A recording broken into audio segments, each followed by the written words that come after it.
आप सभी का एक बार फिर स्वागत है। आज हम कक्षा 6ठी की पाठ्य पुस्तक तरंग हिंदी पाठमाला का पाठ 3 पढ़ेंगे। पाठ 3 है हमारा अंधेर नगरी चौपट राजा। अंधेर नगरी चौपट राजा एकांकी है। इस एकांकी के लेखक हैं भारतेंदु हरिश्चंद्र जी।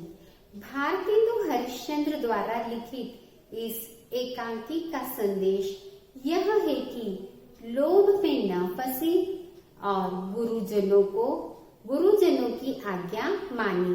संकट पड़ने पर बुद्धि के द्वारा कठिनाई को दूर करने का प्रयास करें। एक नगर के द्वार पर एक महंत अपने 2 चेलों के साथ खड़े रहते हैं।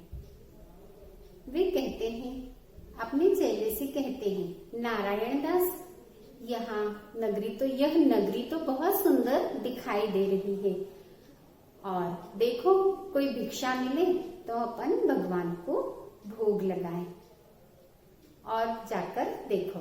इस पर वे दोनों चेलों को अलग अलग दिशा में भेजते हैं। नारायण दास को कहते हैं, तुम पूर्व दिशा में जाओ और गोवर्धन दास को वो पश्चिम दिशा में जाने के लिए कहते हैं। अब दोनों जाते हैं। गोवर्धन दास आगे जाता है, एक सब्जी की दुकान पर जाता है। सब्जी वाले से पूछता है, क्यों भाजी क्या भाव दी? इस पर वह कहती है, सब भाजी टके से। वह कहता है, वाह वाह, सब भाजी टके से। फिर थोड़ा आगे जाता है, फिर वह हलवाई के पास जाता है। हलवाई से पूछता है, क्यों मिठाई क्या भाव दी? वो कहता है, सब मिठाई टके से। वह कहता है, वाह वाह, बड़ा आनंद है, सब मिठाई टके से। अब वो बोलता है, यहाँ पर भाजी भी टके से, मिठाई भी टके से। वह पूछता है हलवाई से कि यहाँ की नगरी का नाम क्या है, इस नगरी का नाम क्या है? इस पर मिठाई वाला कहता है, अंधेर नगरी। और गोवर्धन दास पूछता है, राजा का नाम? हलवाई कहता है, चौपट राजा। इस पर वह कहता है, अंधेर नगरी चौपट राजा, टके सेर भाजी टके सेर खाजा। फिर हलवाई कहता है, बाबा कुछ तो ले लो। इस पर वह कहता है गोवर्धन दास की, हाँ लेता हूँ, मैं 7 पैसे भिक्षा में लेकर आया हूँ, मुझे तुम 3.5 सेर मिठाई दे दो। अब वो 3.5 सेर मिठाई लेकर जाता है। महंत पूछते हैं, क्यों कोई भिक्षा मिली? गोवर्धन दास कहता है, हाँ।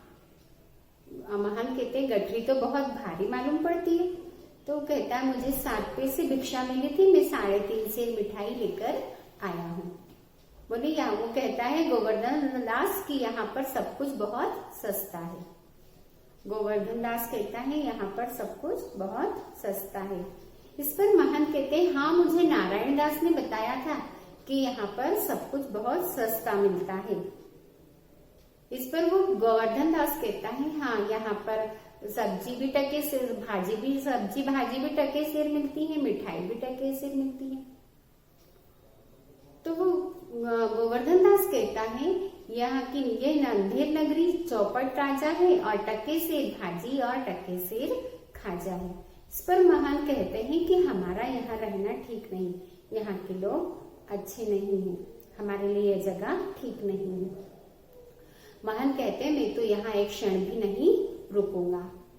इस पर गोवर्धन दास कहता है, यहाँ सब कुछ सस्ता है, यहाँ खूब मजे से हम रहेंगे। इस पर महंत कहते हैं, नहीं। महंत तो जाने की ठान लेते हैं, वे जाने लगते हैं। गोवर्धन दास जाने से मना कर देता है। महंत अपने चेले के साथ चले जाते हैं, नारायण दास के साथ, और उसको कह के जाते हैं, बच्चा अपना ध्यान रखना और कोई आवश्यकता पड़े, कोई संकट हो तो याद जरूर करना। और गोवर्धन दास गुरुजी को, महंत को प्रणाम करता है। अब इधर राजा के दरबार में एक बार एक फरियादी आता है और पूछता है, फरियाद लेकर आता है, कहता है, दुहाई हो महाराज, दुहाई हो। इस पर राजा बोलते हैं, बोलो क्या हुआ? तो फरियादी कहता है कल्लू बनिए की दीवार गिर गई और उसके नीचे मेरी बकरी आकर मर गई।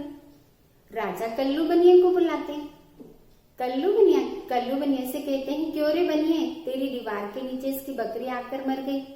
इस पर वह बनिया कहता है महाराज मेरा कोई दोष नहीं, कारीगर ने दीवार कच्ची बनाई, इस वजह से मेरी इसकी बकरी मर गई, मेरा कोई कसूर नहीं है। तो राजा कारीगर को बुलाने के लिए कहते हैं। अब कारीगर को बुलाया जाता है, कारीगर आता है। राजा कहते क्यों रे कारीगर, तूने दीवार ऐसी क्यों बनाई कि इसकी बकरी उसके नीचे दबकर मर गई। कारीगर कहता मेरा कोई कसूर नहीं है, ये चूने वाले का कसूर है, उसने मुझे ऐसा चूना दिया। तो राजा चूने वाले को बुलाते हैं, चूने वाले से पूछते हैं क्यों रे चूने वाले, तूने ऐसा चूना, खराब चूना क्यों बनाया जिससे उसकी दीवार कच्ची बनी और उसके नीचे बकरी आकर मर गई। तो वो कहता है, चूने वाला कहता मेरा कोई कसूर नहीं है, ये तो भिष्टी का कसूर है, उसने चूना कच्चा बनाया। महाराज भिष्टी को बुलवाते हैं।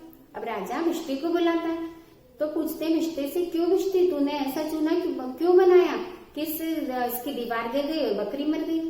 भिष्टी कहता मेरा कोई कसूर नहीं, वो जो उसने मशक बनाई थी वह ऐसी बड़ी बना दी, उसमें ज्यादा पानी मिल गया। कसाई ने मशक बड़ी बना दी और उसमें ज्यादा पानी मिल गया, इस वजह से कुछ चूना कच्चा हो गया। अब कसाई को बुलाया जाता है तो कसाई से पूछा जाता है क्यों रे कसाई, तूने मशक बड़ी क्यों बनाई जिससे उसमें चूने में पानी ज्यादा मिल गया और उसकी वजह से दीवार गिर गई और बकरी मर गई। तो कसाई कहता मेरा कोई कसूर नहीं, गड़रिये ने मुझे बड़ी भेड़ दे दी इस वजह से। तो फिर वो गड़रिये को बुलवाते हैं तो गड़रिये से पूछते हैं कि तूने कसाई को बड़ी भेड़ क्यों दी। तो गड़रिया कहता है मैंने बड़ी भेड़ घबराहट में दे दी, कोतवाल की सवारी निकल रही थी, कोतवाल की सवारी निकल रही थी और मैंने घबराकर इसे भेड़ दे दी। तो कोतवाल को बुलाया जाता है। राजा कहते क्यों रे कोतवाल, तूने अपनी सवारी इतनी धूमधाम से क्यों निकाली जिससे इसने गड़रिये ने घबराकर बड़ी भेड़ दे दी। तो कोतवाल को फांसी की सजा सुना देते हैं। अब कोतवाल को फांसी की सजा सुना दी जाती है। अब जो दो सिपाही रहते हैं राजा के, वो घूमते हुए जाते हैं। गोवर्धन दास मजे से मिठाई खाता रहता है, उसको बोलते हैं बहुत मिठाई खा खा के तुम मोटे हो गए हो, चलो तुम्हें फांसी दी जाएगी। तो वो घबरा जाता है कि नाहक मुझे फांसी में ही फांसी दी जा रही है। पूछता मेरा कसूर क्या है, मुझे फांसी क्यों दी जा रही है, मुझे परेशान क्यों किया जा रहा है। तो वो कहता है चलो तुम्हें पता चलेगा जब फांसी मिलेगी। तो वो कहता है एक ब्राह्मण को सताना, एक भिक्षक को सताना अपराध है, पाप है, आप क्यों फालतू मुझे सता रहे हो, परेशान कर रहे हो। तो वो कहते हैं, बताते हैं उसको उसका कारण। गोवर्धन दास कारण पूछता है कि फांसी का कारण क्या है, मुझे फांसी क्यों दी जा रही। तो बताते हैं कि ऐसी ऐसी बात है और कोतवाल को फांसी होनी थी, लेकिन कोतवाल दुबला निकला और फांसी का फंदा बड़ा है। अब महाराज ने कहा फांसी तो किसी को होनी है बकरी के मरने पर, तो इसलिए किसी मोटे व्यक्ति को फांसी दे दी जाए। तो अब तुम उसको लेकर जाते। अब वो बहुत दुखी होता है कि फालतू में मैंने अपने बड़ों का, गुरुजनों का कहना नहीं माना और यहाँ रुक गया, गुरुजी सही कहते थे। वो बहुत विलाप करता रहता है और फिर वो इसको लेकर जाते हैं। तो वो फिर अपने गुरु को याद करता है कि मैं गुरु का कहना मान लेता तो अच्छा होता। तो वो फिर गुरु आ जाते हैं और गुरु बोलते हैं, उससे पूछते हैं गोवर्धन दास से। तो गोवर्धन दास बताता है कि ऐसी ऐसी बात है और मुझे मेरे मोटे होने पर इसलिए फांसी दी जा रही है। तो गुरुजी कहते हैं सिपाहियों से कि आप थोड़ा सा दूर हट जाओ, मुझे अपने शिष्य को अंतिम उपदेश देना है, यदि आप ऐसा नहीं करोगे तो ठीक नहीं होगा। तो सिपाही पीछे हट जाते हैं। अब गुरुजी उसके कानों में कुछ समझाते हैं। इस पर गोवर्धन दास कहता है कि हाँ मैं फांसी पर लटकूंगा। इस पर गुरुजी कहते हैं नहीं, मैं फांसी पर लटकूंगा, मैं बूढ़ा हूँ। इस पर गोवर्धन दास कहता है इसमें बूढ़ा क्या, आप तो बहुत बड़े हैं, बहुत अच्छे हैं, है ना। तो कहता है कि मैं फांसी पर लटकूंगा। दोनों लड़ते रहते हैं, ऐसा बोलते रहते हैं। तो राजा पूछते हैं बात क्या है। तो बताते हैं कि गुरु और शिष्य दोनों कह रहे हैं मैं फांसी पर लटकूंगा और शिष्य कह रहा है मैं फांसी पर लटकूंगा, गुरु कह रहे हैं मैं फांसी पर लटकूंगा। तो पूछते हैं राजा की क्या बात है ऐसी। तो गुरुजी कहते हैं कि इस समय स्वर्ग के द्वार खुले हैं और जो फांसी पर लटकेगा वो स्वर्ग जाएगा। तो कहते हैं अच्छा, इस पर सिपाही कहता है मुझे फांसी दे दो, मंत्री कहता है मुझे फांसी दे दो, शिष्य कहता है मुझे फांसी दे दो, गुरुजी कहते हैं मुझे, कोतवाल कहता है मुझे फांसी दे दो। तो राजा कहते हैं कि मेरे होते हुए तुम लोग फांसी पर नहीं लटक सकते, तुम्हें फांसी नहीं दी जा सकती। वो सिपाही से कहते हैं कि मुझे फांसी दे दो, और सिपाही उसे राजा को फांसी दे देते हैं। और संकट आने पर गुरुजी ने अपनी बुद्धि के बल पर अपने शिष्य को बचा लिया। धन्यवाद।